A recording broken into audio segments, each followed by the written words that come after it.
আমরা এখন বিষ্ণুপ্রয়াগে। এই বিষ্ণুপ্রয়াগের সঙ্গম হয়েছে অলকানন্দা এবং ধৌলিগঙ্গার। এই দিক দিয়ে আসছে ধৌলিগঙ্গা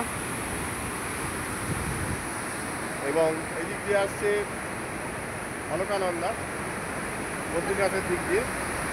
আর এই সঙ্গম স্থল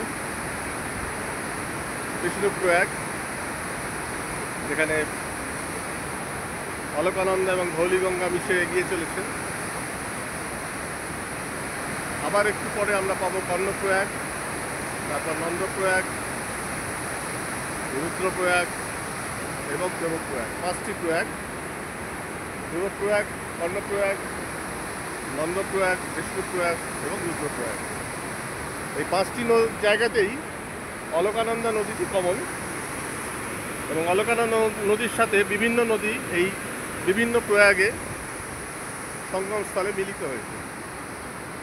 বদ্রীনাথের দিক থেকে এলে সবার প্রথমে পড়বে আপনার এই বিষ্ণুপ্রয়াগ, যেখানে অলকানন্দার সাথে মিলিত হয়েছে এই ধৌলিগঙ্গা। এইদিকে ধৌলিগঙ্গা।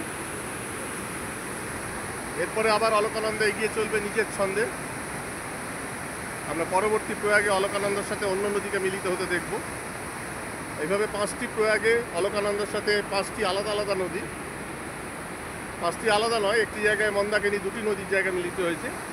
4টি নদী: ভাগীরথী, ধৌলিগঙ্গা, পিণ্ডার এবং মন্দাকিনী বিভিন্ন প্রয়াগে মিলিত হয়েছে অলকানন্দার সাথে। এই বদ্রীনাথের দিক থেকে এলে সবার প্রথমে পাবেন আপনি এই বিষ্ণুপ্রয়াগ, ধৌলিগঙ্গা এবং অলকানন্দার মিলনস্থল।